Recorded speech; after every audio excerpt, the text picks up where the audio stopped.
Welcome Aries to your in-depth monthly forecast for April 2025. It's a pleasure to work with you. If you'd like to work with me directly, please check out my testimonials below for my one-to-one consultations. You can also have a video reading with me too, please see below, or please take advantage of my unique special offer.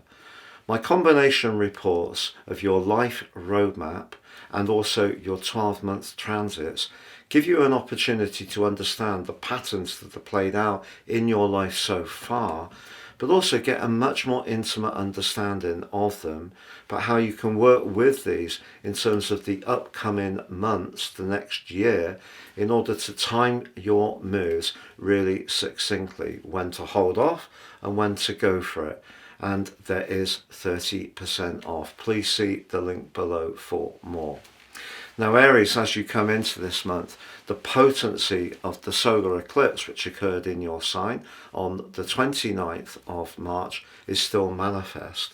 And it's going to be a backdrop for the next 6 months, but it's Neptune moving into your sign that could provide some real inspiration. But right at the start of the month, Neptune is still very close to Mercury, the planet of thought, the planet of talk, but also the planet of communication and precision. And if you have been feeling a little uncertain about where to inject energy and attention, you could feel somewhat conflicted at the start of this month. It may be around a relationship, could be around your work, could be around an interest or a hobby. Now, Mercury goes direct on the 7th, Venus on the 13th, Mercury returns to your sign on the 16th, and Venus on the 30th. Now, that's all going to help, but we have to grapple with the fact that the posse of energy in the sign of Pisces is for you, your 12th house. What does the 12th house represent? It can represent, frankly, endings. It can also represent low physical vitality. It can represent when we want to withdraw, to think about things very carefully. It can be a time of potential betrayal, because the 12th house in traditional astrology is secret enemies, and when Saturn applies to Venus, the planet of relating and affection, but also money, it could be something from your past, maybe someone or a business situation or a financial situation who are no longer present in your life, but you start to realize the impact that that had or they had upon you. But equally, it could be that you feel the need, with the help of that solar eclipse and Neptune burning off the vapor of Neptune, bringing a hotter, gaseous approach, inspiring you in some ways in its link to Pluto, to go for a future that really works for you, could see you being the one that wants to separate yourself from something that just is no longer serving your greater good. But I feel for a lot of Aries people, this month could feel a bit conflicted.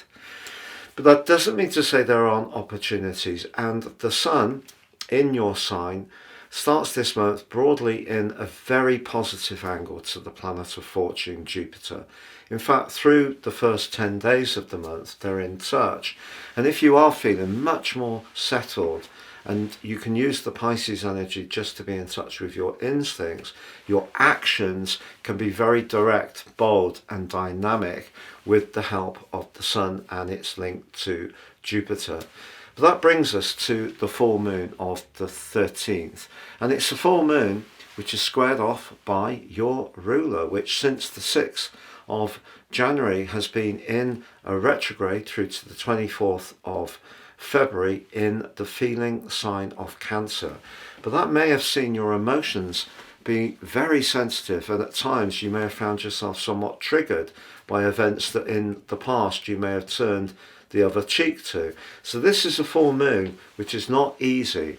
Full moons are when the Sun and the Moon are in competition. They're not integrated.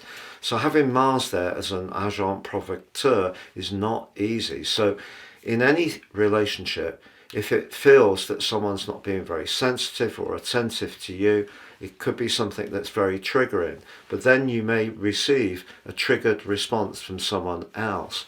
And yet the 9th to the 16th of this month, Aries, sees the sun in your sign applying to Chiron.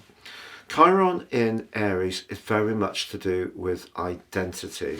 It can also make people who've got it innately brilliant life coaches. The person who has the enthusiasm and passion to inspire other people to make the best of themselves. But it can also be a position where we can feel a little empty at times. Now that solar eclipse and the arrival of Neptune and the presence of the sun are asking you to value what makes you unique, to focus on your talents and abilities and flair. But it's just that energy in Pisces, which is so potent this month, could be deflecting you. So if you do have any kind of low confidence or self-belief, or perhaps some kind of difficulty that you need to work through that is quite complex, it may stop you being quite in the present as much as you could.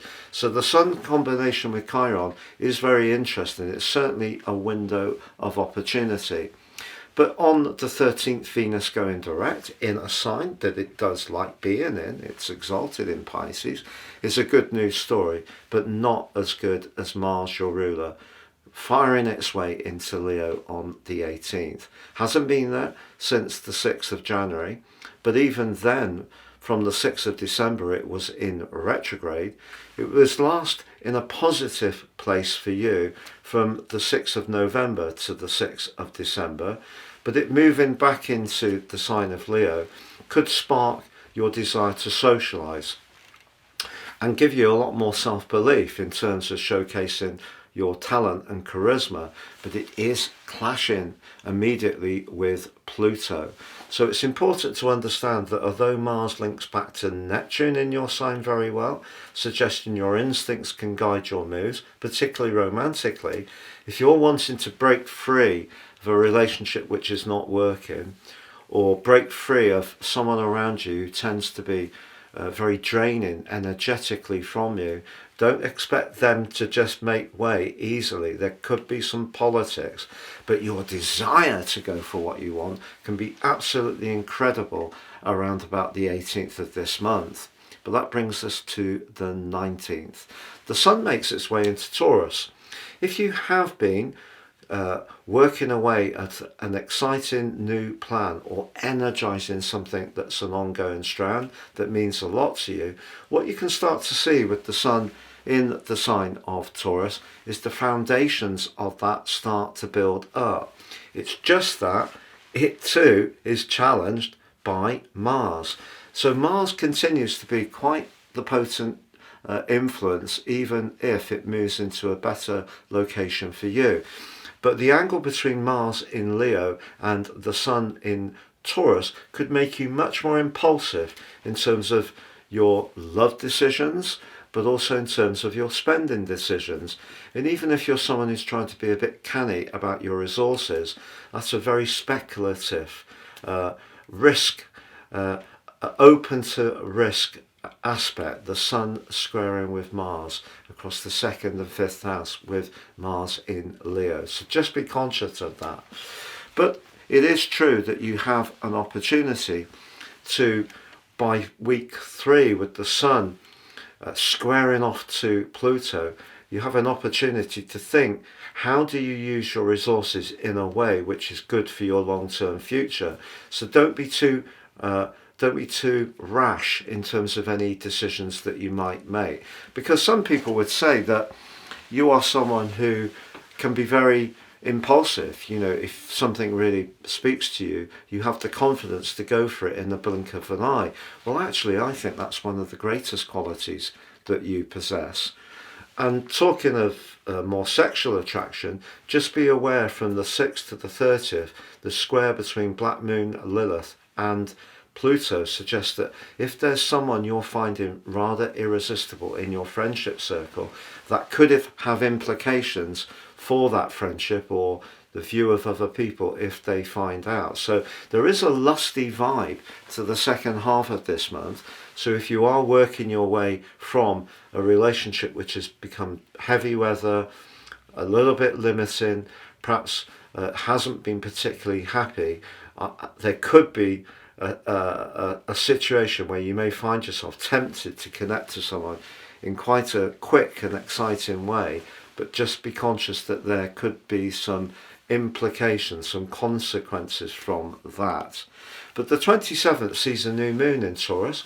New moons give us a chance to set our intentions. Yours could be to bring some extra money into your world, or extra self-worth, or perhaps in some ways improve the foundations and the stability of your life. But that too squares up with Mars. So Mars is powerful all through this month, but Saturn is powerful too. They're the two malefics, Saturn the greater, Mars the lesser. And the Saturnian influence is very much about things coming to a close, or the more psychological part of life.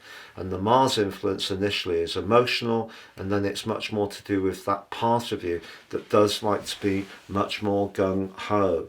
Now, as the month draws to a close, with Mercury moving back into your sign on the 16th and Venus on the 30th, that is helping to bring you back into the moment. But it's Mercury coming out of its shadow on the 26th, which I feel that you're going to become much more conscious of. That will be a very helpful influence. So, what a month. Such a powerful month, Aries. You could, it depends on your unique situations, use your instincts, your intuition to guide your moves incredibly well.